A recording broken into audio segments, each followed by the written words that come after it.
All right, this cannot wait. I know. So I just finished watching the Mark Magsayo versus Brandon Figueroa online press con, and there are a few things. Meron po mga bagay na gusto kong sabihin sa inyo. Gaya po ng sinagot po ni Mark Magsayo kung nung tinanong siya, ano ba yung tag dito, wini-workout mo in this coming fight? Ano yung pinag-aaralan mo? At ano yung natutunan mo sa laban kay Ray Vargas? Ano yung i-expect natin sa laban at iba't iba pa? No? Siyempre, pag-uusapan din natin iba pang balita sa boxing. I-update na rin kayo sa bandang dulo. At pagkwentuhan natin kung ano yung nangyari sa press conference. May awayan bang nangyari? May trash talk bang nangyari?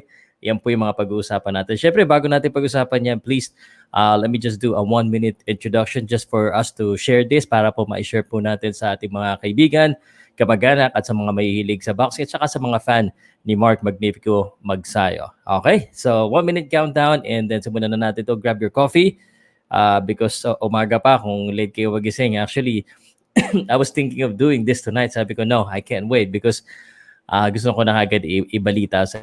And like what I said, no, sisipagan pa natin yung paglalay para mabilis po ang mga update ng balita. 1-minute introduction, intro, and then share, like, comment, and then shoutouts. Quick shoutouts ko, mga 2-minute shoutouts, and then balita ng agad tayo kasi hindi na ako magtatagal dito sa live na to. Thank you po.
Powcast Sports. If you're new here, don't forget to subscribe and hit the notification bell.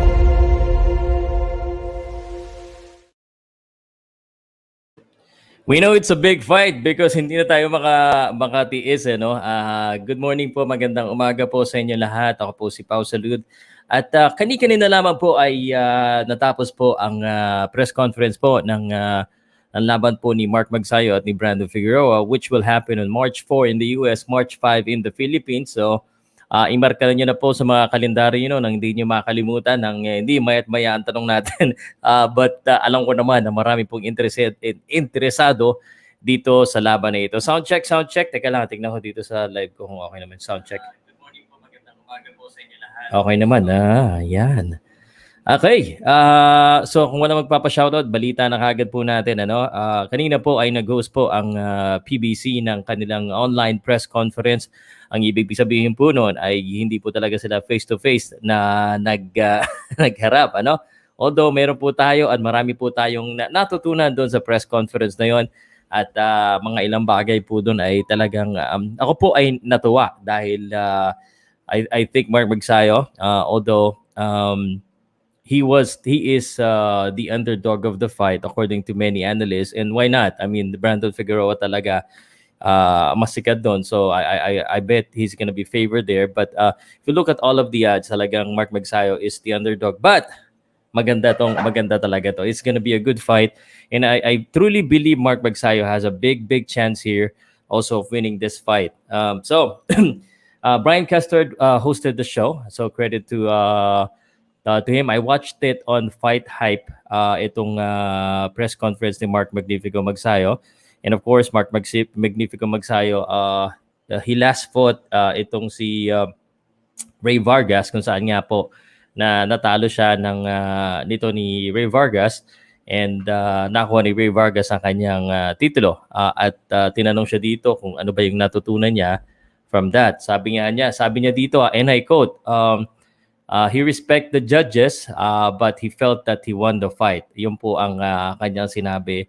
At sabi niya dito, I feel that konting detalye lang, para sa akin na yung laban na yun. Kumbaga, konting tweak lang ay siya na yung magwawagi sana doon sa laban na yun. Yun yung isa niyang sinabi doon regarding kay Mark Magsayo. Now, tinanong din siya tungkol po sa tingin niya dito sa labang kay Brandon Figueroa, and sabi niya dito, it's gonna be different. Although sinabi niya sa laban, mahaba kasi si Vargas at yung adjustment, yung detalye, hindi masyado nagawa yata. No? Sabi niya dito, kahit mahaba ito si Figueroa, I know that Figueroa is not gonna run. Hindi daw tatakbo itong si si Brandon Figueroa. At yun, at ito yung mamaya sasabihin ko sa inyo yung pinaka-detalye po, no? Yung pinaka nagustuhan ko na sinabi ni Mark Magnifico Magsayo dito sa Presscon na ito, para siya ay manalo. And I think this is one of the keys for him to win the fight. Sa aking personal na opinion at sa opinion din nila. So pinag-usapan din po ni Mark Magsayo kung tinanong po siya doon yung coach niya, kung sino yung coach niya. So sabi, he's working now with Marvin Somodio. And Sean Gibbons was there on the press conference, was asked about why he chooses to switch or to make some changes. Sabi naman nila, hindi naman daw talaga ganun kadami yung changes because Marvin Somodio has been there from the start beside Freddie Roach. And of course, he said to the media, may Mexican media doon, sinabi niya doon na hindi na siya sa wildcard nagtitraining but sa Brick House Boxing Gym. Doon na siya nagtitraining kasama ni Marvin Somodia at saka yung kanyang coach. So they're working on things, no, in details. Basta sinabi niya. Mamaya ako sasabihin sa inyo kung ano yung pinaka nagustuhan ko sinabi niya. Also, I also wanted to say, ito naman si Brandon Figueroa, was asked, of course. At isa sa tinanong sa kanya, of course, kailangan itanong to because ang dapat po kasi na maglaban ay Brandon Figueroa and Stephen Fulton. This was highly talked about in the US. Maraming mga bali-balita na kumbaga ginagawa itong laban na ito. Pero bigla na lang out of nowhere, hindi natuloy. Iba talaga ang epekto po ni Naoya Inoue. Everyone wants to fight Naoya Inoue and that plan was put to a halt. Tinanong siya dito kung anong pakiramdam niya dahil kumbaga parang iniwan po siya ni Inoue. Iniwan siya ni Inoue at yun na. Iniwan siya ni Stephen Fulton, pinagpalit siya kay Inoue. Sinabi niya okay lang. He understand that Stephen Fulton is looking for legacy. And a fight with Naoya Inoue is a legacy fight, and even if he goes to the US. And then sinabi niya rin na sinabi niya rin po doon na kung maglalaban pa sila, pero hindi daw siguro sa hindi daw siguro sa 122. He's not gonna go down anymore to 122. Itong si Brandon Figueroa, sabi niya he's a growing man. Yung last fight niya parang na daw yun na yun. Basta yung ayaw niya na bumaba ng 122 kasi lumalaki na siya. Tama naman. Because Brandon Figueroa is a long, even at, even at 126, he's a long fighter. Mahaba. Even at 126, pwede pa nga mo mag 130 because he's 5'8", 5'9" yata ito si Brandon Figueroa. So he can still go up if you ask me. So Brandon Figueroa, 23 wins, 1 defeat and 1 draw. At yan po yung mga kalaban niya ni Mark Magnifico Magsayo. Meron ding isang talo, 24 wins. Of course, yung huli pong pagkatalo ni Mark Magsayo was his fight against Ray Vargas for the championship. At ito naman po nakatalo po kay Brandon Figueroa ay si Stephen Fulton. Kaya naman gustong-gusto ni Stephen Fulton na makabawi sana. Pero naiintindihan niya na Naoya Inoue yan Sino ba naman sa atin ang hindi gusto makalaban itong si Naoya Inoue? 'Di ba? And sinabi niya dito sa interview, sabi ni Brandon Figueroa, I feel that in 126, I'm bigger and I'm stronger. And that is that. So wala masyadong mga trash talkan. Of course, both fighters are respectable fighters. They actually, you know, yung intention nila of winning is there. Kitang-kita naman natin. Sabi nga ni Brandon Figueroa said this, I cannot wait to be a champion, a world champion. Pareho sila. Pareho silang ganun eh. Parang gusto nila maging world champion and ulit, no? And you can see it in their eyes that they're gonna bring a good fight. For me personally, guys, I feel that tinanong din kasi sila eh, no? Tinanong sila na hindi ka daw tatakbo, sabi ni Mark Magsayo. Totoo ba yun? Sabi niya, hindi naman ako stupid, sabi ni Brandon Figueroa. Alam ko yung ginagawa ko. I feel comfortable when I'm inside. So, kanya-kanyang diskarte yan. Kasi nga sinasabihan siya lagi. Miski tayo, no? Sinasabihan natin siya or yung mga ibang mga fans na, oy, haba-haba mo, hindi mo gamitin yung reach mo. But that's not his style. He's comfortable fighting the way he is. And, you know, that's what kept him winning, di ba? So, yun. And I'm gonna go to the part where this is the most things na nagustuhan ko. Pero bago ko sabihin yung nagustuhan ko, dahil ang dami na pong nagko-comment, shoutout ko muna yung mga nagko-comment sandali. And salamat po sa 147 na nanonood. We got 50 on YouTube, 106. It's an early morning live. Please expect it to be this because I had a lot of things to do. And I'm gonna start covering basketball, NBA too. Because I watch them anyway. But let me go ahead and give a shout out muna. 2023 pala, ano ka ba? Bakit 2022 nakalagay dyan? 2023. Yes sir, 2023 po yan. Lang siguro na, kumbaga, ano tayo? Weird, no? Nagmamadali, no? Sabi ni Robert, good morning, shoutout po at sa girlfriend ko, Cathy, boom boom pow lang malakas. Salamat Robert Ingo sa Kalama. Salamat. Good morning po Sir Pow, shoutout and God bless. Thank you so much. Mamaya sabihin ko sa inyo kung ano yung sinabi ni Mark Magsayo na pinaka-natuwa ako. Carlex, salamat.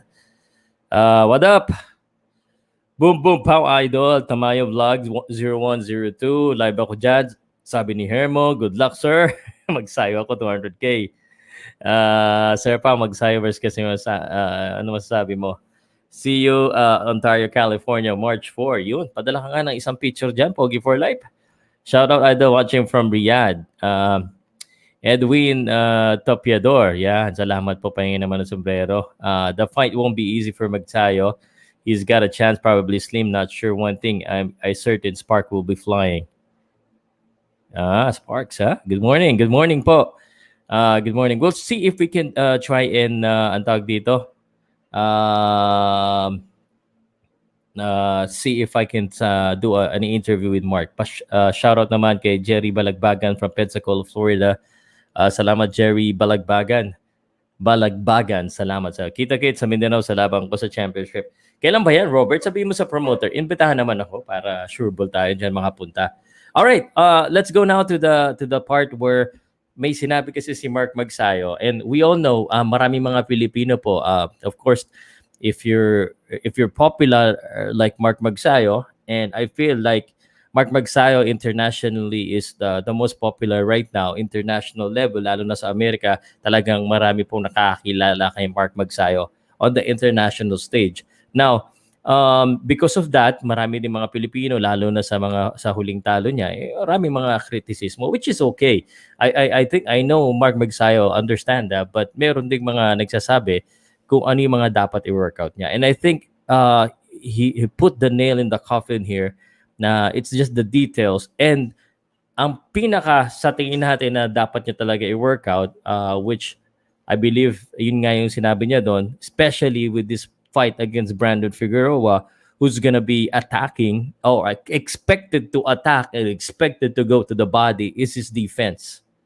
Depends po ang sinabi niya. So, yun po yung isa sa minention na doon na they're working out on the defense sa darating na labang kay Brandon Figueroa. Especially si Brandon Figueroa ay isa po sa boksingero na grabe talaga umatake. Kumbaga, itong si Brandon Figueroa, alam natin na talagang he's gonna come forward, and when may ganito tayong dalawang boksingero na talagang palaban at talaga pong magbabakbakan nito. We expect na it's like Philippines versus Mexican War. At we all know, we all have great stories. Dahil lalo yung mga edad natin. Mga edad natin. No? Yung mga edad ko lang ba? Ayusin ko lang itong mga Marquez versus Pacquiao. Sinabi nga ni Brandon Figueroa, he said that it will be like Juan Manuel Marquez versus Manny Pacquiao. Yan. Pero I think this will be like Morales versus Pacquiao rather than Juan Manuel Marquez. Dito sa laban na ito. So this is gonna be a good fight. Isa to sa abangan natin. Sana po supportahan natin si Mark Magnifico Magsayo sa kanya pong journey. And of course, we gotta be honest as well, of course, with our fans. Talagang medyo sa books po ay dihado po ang ating bata, pero suportahan natin at sa tingin ko pa rin siya pa rin mananalo. Batang Yagit, nako, ito pag-uusapan natin. Interviewing nga kita para naman masuportahan din kita doon sa Pow Salud project ko dahil malapit na po yung laban niyan, ano? So shoutout. Schedule natin, medyo of course priority natin yung boxing eh. So I'll see what I can do, ha? Ayan na, shoutout sa iyo, Batang Yagit. Shoutout naman po from Makilala, North Cotabato, Alex Biok Pilapil Jr. Salamat po. Kailan po presscon ni Magsayo? Tapos na po yung online presscon. So malamang magkakaroon pa ulit yan ng other presscons.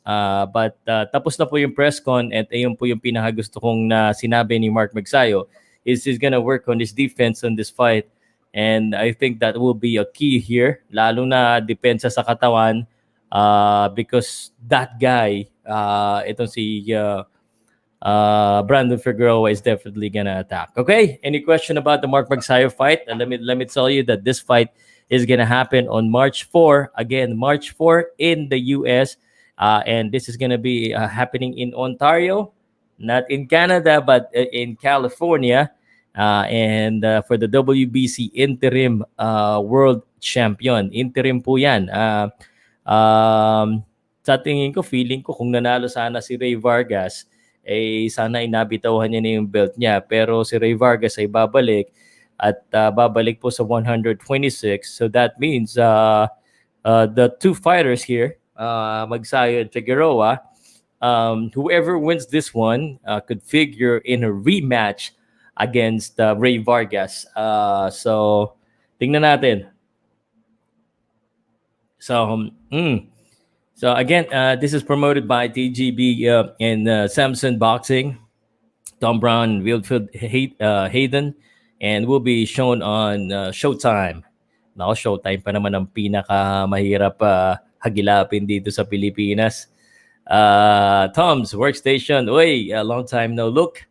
And a prediction mo, Pow. Oh, by the way, let me tell you first, Sean Gibbons' prediction. Sean Gibbons says someone's gonna get knocked out. And ang dami mga Filipino nagsasabi na someone's gonna get knocked out. Sometimes yung prediction natin is more of a want, it's more of a hope. But I do truly, honestly feel that if Mark Magsayo wants to win, I think this should be a knockout. Because Brandon Figueroa masipag eh. Feeling ko baka ayaw magsalita. Basta Mark Magsayo, as long as working with defense, makatama yan ng isang solido. I think the Heartbreak Kid should go to a Heartbreak Hotel because he might need to sleep. I see Vargas via KO. You mean Figueroa? Sorry, naguguluhan din ako eh. Dapat magalaw si Magsayo, di dapat pabaya. Yes, sir. I see Magsayo via KO. Counter punch. Ay yun din ang nakikita ko, no? Parang late rounds. I think matibay no?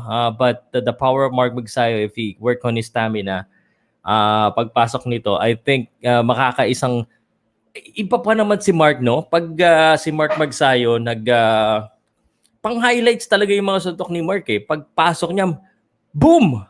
Yung straight niya, I think ma-hurt niya and then he's gonna go for the finish. that's race driven or just being a fan? What's your prediction? Kasi pag based tayo sa lahat ng Pinoy tayo, Magsayo pa tayo. Again, like what I said, Marty, dihado po si Mark Magsayo dito sa laban na ito. So if you're looking for the expert opinion, they believe that Brandon Figueroa is going to win by unanimous decision. But being a Filipino and being someone that knows Mark Magsayo, I believe that Mark Magsayo has something in him that will be able to get him the win, if that's what you're asking. But if you're asking if you're a betting man, and if you want to bet and you want to see that you want to most likely win because of the odds and because of what a lot of expert has been saying, then you go with Brandon Figueroa. But if you want to win more money, then Magsayo. Let's see the odds right now. Let's see the odds. Yeah. So plus 160. So it's not that much. It's a close fight. It's gonna be a close fight. I feel it's gonna be depending on the kind of strategy ang gagawin nito. I think it will depend on that. Kung anong strategy na gawin ng dalawang boxing hero. Yun ang sa tingin ko, no? So plus 160 at minus 187 lang po yung kanilang dito odds. So yan. Okay na. Uy, balitaan ko lang kayo ng mabibilis habang nag-iintay ha. I see Magsayo win by Magsayo. Magsayo for 20K. Pasok Figueroa sa style ni Magsayo. Okay, oh. Yeah, that's the thing too. Pasok nga. Pasok, I think the style of Mark Magsayo is a good fit for Brandon Figueroa, where hindi na kailangan magtahabol-habol ni Mark Magsayo sa ng mga power shot niya. Papasok yan. So, I think he's gonna get a knockout. Let's go ahead and talk a little bit about the other news as we wait. So the other news, and tayo tatanungin rin kayo. Siguro Marty, I'm gonna schedule this Sunday weekend Mark Magsayo online prediction talk. Yun. So let's go ahead and brush on our updates sa boxing. Gusto ko lang maano kagad. Kasi this is the only video that I'm gonna do for today for boxing, and then I'm gonna go basketball later, and then tonight I still have to figure out if we're gonna talk about what we're gonna talk about. Floyd Mayweather reveals he lost huge 10,000 bet on Super Bowl. Buti nga. Josh Taylor, Jofimo Lopez, WBO orders title fight already in talks. So yan. So, mukhang magkalaban na po. Ito si Josh Taylor. FYI lang para makita yung update kaagad kayo, ha? Austin Trout, mag-bare knuckle. Wag na. Jake Paul fighting for a WBC ranking. Oh, this is good. I want to let you know, I actually read this earlier na yung pag natalo niya si Tommy Fury, bibigyan daw siya ng ranking ng WBC. So, malakas talaga. Hindi talaga malayo na maglaban sila ni Canelo nito. Pag panalo ng panalo to. I'm not saying na magkasing galing sila, but I'm just saying that he has he has the connection to get into ranking and to get the big fights because it's a money fight. Trout, magbe-bare knuckle daw. Eto, nabook na rin itong Franco Ayoka. So just so you know guys, ma-update kagad kayo sa boxing. And actually, meron na akong mga inilagay dito sa read later ko eh. Yun nga, nilagay ko na yung Josh Taylor. Magsayo promoter explains. Ito po, yung sa ano to sa kanina, nakarinig ko naman sinabi na it's the same. And Marvin Somojo is a very good trainer. I believe that the communication with Mark Magsayo and Marvin Somojo is better. They are able to understand each other better. Plus, bata pa si Marvin Somodio, and he has been a student of Freddie Roach. So, he might not have all of the strategy and the tricks of Freddie Roach, but he has some, and he has some of his own. And I think it will be a good marriage inside the boxing ring. Sana it would be fruitful, no? Ito nga yung WBC. Ito yung na burahin ko na nga yung iba kasi nandito yung mga ibang mga bali-balita ko eh. So burahin ko na isa-isa kasi para ma-update ko na kayo. And then I'm gonna go to the comment section, guys. So please, let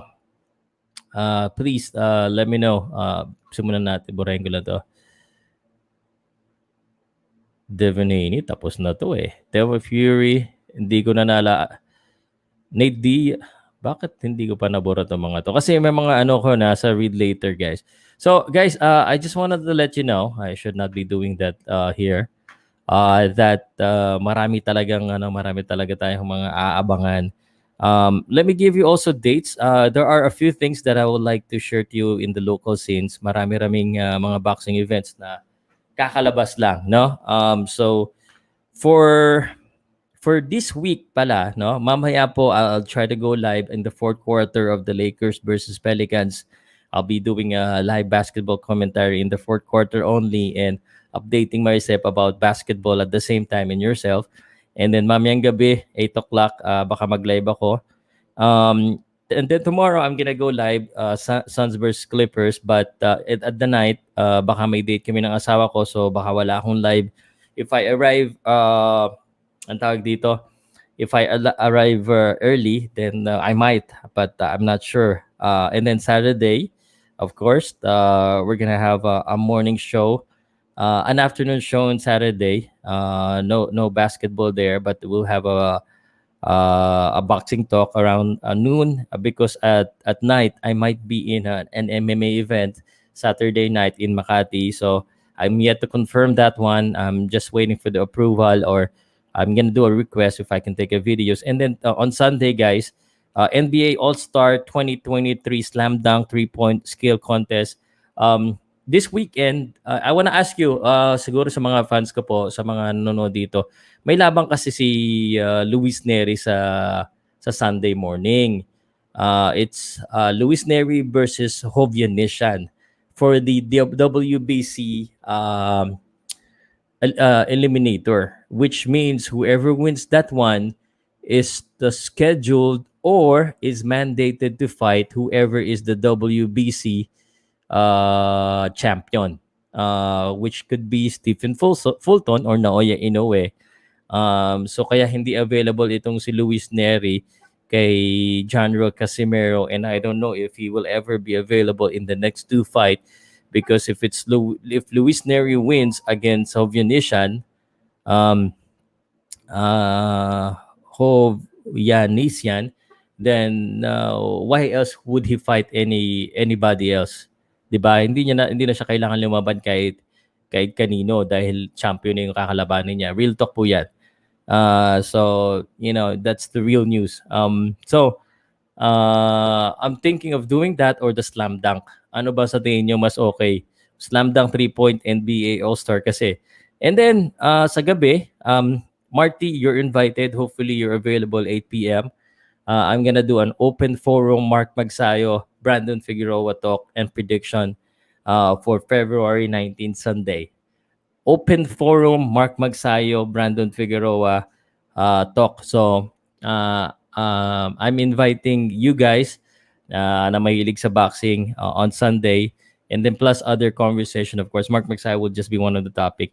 So if it's boxing naman ang abangan natin na sa Pilipinas, yung sinabi ko sa inyo, sa February 25 po, Sugano versus Viceles. That's one of the big fights na inaabangan natin. Whoever wins this one will be getting a chance to fight Finati Nodshinga.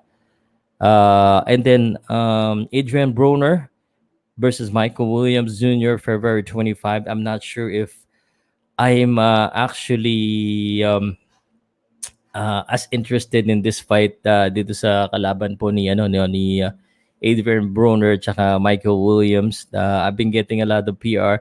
On February 25, there's a lot of sports that ang daming sports po na nag-aagaw ng attention sa akin tsaka sa mga fans.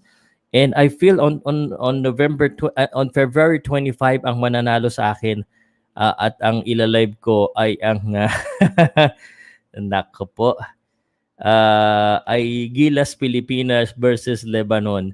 Dito rin kasi sa Pangasinan po meron pong local events na tapang para sa tapang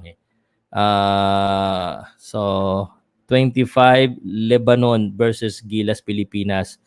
And then yung Battle of the YouTubers sa 26 po yan.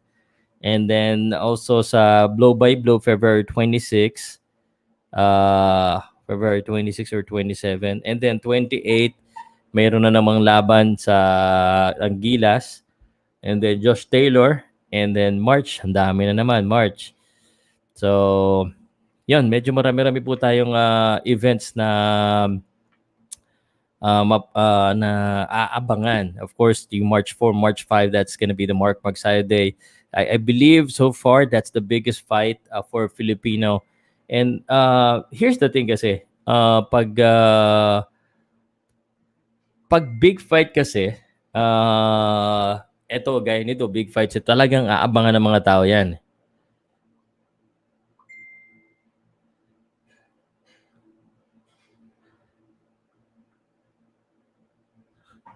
Sandali lang guys ha.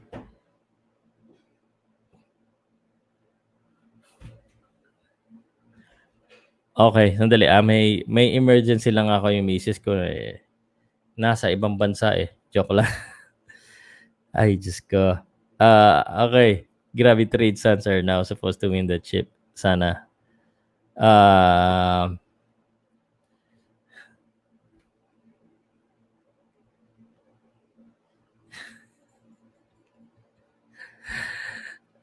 Sandali Sandali guys ha. 1, 2.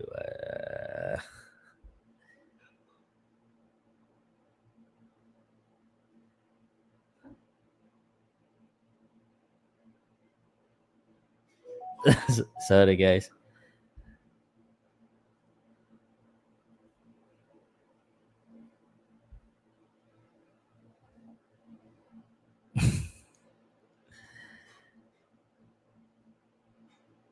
Ah, 09.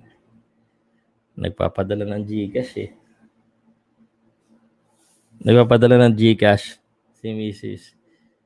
Mahirap na. 79.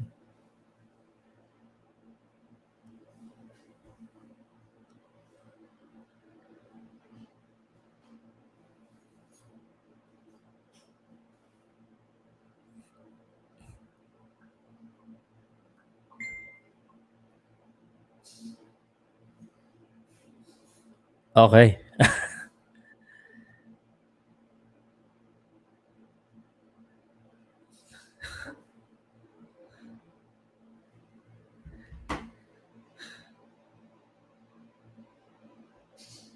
Okay guys, sorry sa istorbo talaga. Basa muna nga ako ng comment, nawawala tuloy ako do. Kaya kung nasa top si po. Kung nasa top si Neri, bakit pa niya kailangan bumawas? Hindi takot, tawag dyan. Common sense. I understand. Gawa natin ang ano yan.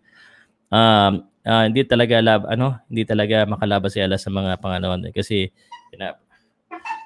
Sir Pow, I will be going to this fight support a Filipino fighter. Kita-kits tayo sa Toyota Arena in Ontario, California. Yung buti pa kayo, nakakaano naman. Pag medyo naging stable na talaga itong Powcast Sports, yung talagang totoong kumikita. And that's why we're venturing din sa basketball because I believe that would be one of the keys para mas lumaki at magkaroon tayo ng wider audience. Malay mo, di ba? Midpoint naman, siguro mahirap lang talaga kasi wala siya sa top rankings. Walang benefits ang laban. Midpoint lang muna. Di ba nagsumagot na ako sa inyo guys kung ano yung sa tingin ko dapat gawin? It's possible. Again, anything is possible guys in boxing. Especially if there's big money. If they say April pero may laban po si Neri this coming February 19. So, may laban si Neri this coming February 19. So, kung si Casimero tsaka si Neri maglaban ng April, paano yun? So, wala nang tune-up si Casimero. I thought may shoot up siya sa... So, paano siya makakatatlong laban? Halfway. Paano kaya? Anyway, we'll wait and see. Elementary laban Neri. Okay, next fight niya, championship na. Yun na nga. So, in order for you to persuade a boxer that is ready to fight for a world title, it has to be, tawag dito, it has to be big money. Tatandaan niyo po, big money. And it depends din sa boxer because boxer, it's not always all about the money. Hindi lang pera-pera yan. It's about the legacy, di ba? Yun, Justnel Magsayo, magandang umaga sa Sir Pow, shoutout po. Stamina at timing ang kailangan ni Mark Magsayo. He's been training since October last year. Sparring niya si Joel Gonzalez yung nakalaban ni Barrete. Nakatalo ni Santissima. Magsayo via KO ako. I believe na malaki ang chance ni Mark Magsayo na makapanalo ng knockout. But like what I said, kung nakaabot ka sa una, no? I did say na one of the things that I really like about Mark Magsayo's comment on the online press conference that he's been working on defense, which is, I think, he needs against Brandon Figueroa, especially Brandon Figueroa is a come forward fighter. Diba? Good morning El June. Good morning po sa inyo na Moshi. Kay Inoue lang pero okay. So yung po yung ating balita. So